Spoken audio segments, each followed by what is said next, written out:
Євангеліє указує нам, як Господь дарує ісцелення чоловікові у суботу, казало бися, в день покоя, котрої формально вважалося, ніч не можна було робити. А коли увиділи книжники і фарисеї, що Ісус намірений ісцілити в суботу чоловіка, котрий має суху руку, паралізовану руку, суху руку.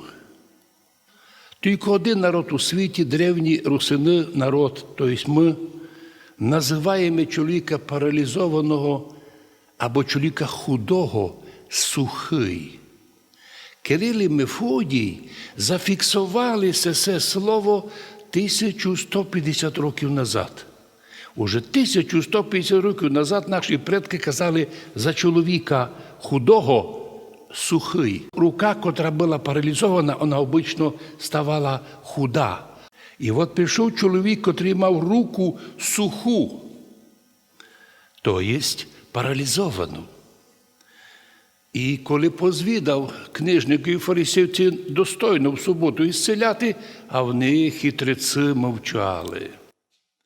І донині книжники і фарисеї і їм подобні, коли говорять їм правду або дають їм питання справедливі, вони по-сатанінськи хитро мовчать, ніч не кажуть. А в 21 віці навчилися книжники і фарисеї, якщо прискочили на високих щабелях власти, ігнорувати право людей. Які ті щось звідати, вони мовчать, нічого не кажуть. Почому? Бо в будь-якому випадку, якщо повіли вони слово, це слово можна вже оцінити. Бог подарив нам нині видіти лукавство книжників і фарисеїв. То лукавство, котре живе у многих людях нині, котрі не хочуть чути правду. Їм правда очі коле, говорять у нашому народі, не видержують слово наставлення, почувши Євангеліє, утікають, почувши правду, нараз дивляться на годинку, часу не маю, мушу йти. Но достатньо заговорити на добру духовну тему, нараз утікає, не хоче чути. І ми видимо, і в наші дні маса людей не хочуть чути духовної. Із наших людей многі стали люди безбожні. Почому успіх мали українські комуністи, большевики, коли були в Совєтському Союзі? Тому що вони не били нас самі. Вони з нашого народу знайшли людей, атеїстів, безбожників, котрі ламали крести, котрі переслідували людей, суддів вибирали з наших людей і тоді судили своїх.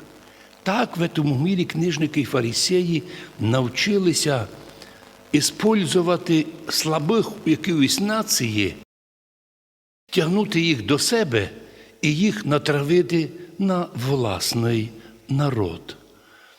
В історії Святої Русі споминається, як так робили турки, котрі забирали в полон хлопчиків тодішньої Великої Малоросії, і дома в Турції виховували їх в ненависті до своїх земляків.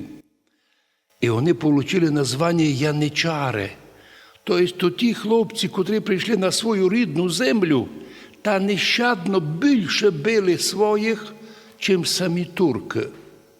Прийшов час, і ми увиділи, що кілька разів сюди приходили австрійці, вони теж з наших людей вибирали людей, котрі потім переслідували своїх же. В кінці 19 віка австрійські агенти, австрійські війська запустили до себе многих людей із тодішніх карпатських русинів, заставили їх бити своїх. І 100 тисяч людей наших потягнули у концлагеря Талергоф і Терезин. Потягнули. Свої предавали своїх. А австрійці збоку дивилися і сміялися, як народ на народ восстав, І вони самих лучших, цвіт нації, вивезли в концлагеря.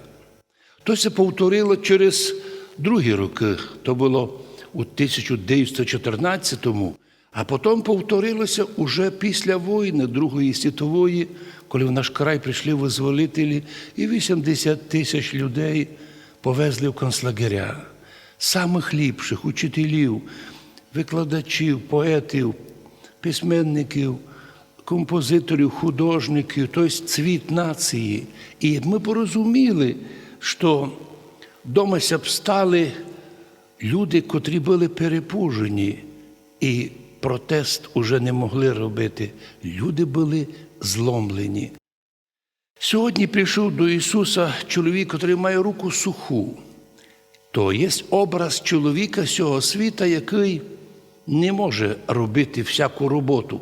У котрого чоловіка одна рука паралізована, що він може робити? Для многих робот нужні дві руки. А тому чоловік з одною рукою інвалід або неповноцінний. І в цьому мірі також багато людей неповноцінні. Ведь раз сказав один проповідник, чому сектанти не хрестяться? Відповідь така: у них права рука суха, паралізована. Одного разу Кашпировського в одному з київських храмів пішов до церкви і повіли: ну, кить ви такий, та перекрестіться, кить ви. Він каже: я християнин. Що було чудо? Його рука не піднялася, не мігся перекрестити. Сатана захватив і спаралізував руку. І многі люди нині мають паралізовану руку. Мало того, що ганьбляться бути християнами, деколи ганьбляться перекреститися. А наші предки ніколи нікого не ганьбилися. Якщо пани австрійці крестилися по-католицьки із ліва направо, то наші предки в судах, на любих ділах красно крестилися справа наліво, так, як була традиція древньої церкви. І ми вспоминаємо наші дитячі роки, що навіть діти наші, навіть в школах не ганьбилися креститися, бо дітки були розумні і віруючі, і надіялися на Бога, на милость Божу. Ну, а якщо їх і пробували сміятися над такими дітьми, дітки сочувствували таким учителькам, котрі не розуміли, що перед ними вполне пристойна дитина. Пізніше вже стало ясно, що діти віруючі, настоящі громадяни держави, діти невіруючі – це будущі злочинці. Люди, котрі не знайдуть своє місто. Господи, благослови наших людей, щоб іменно так поступались ми в цьому мірі.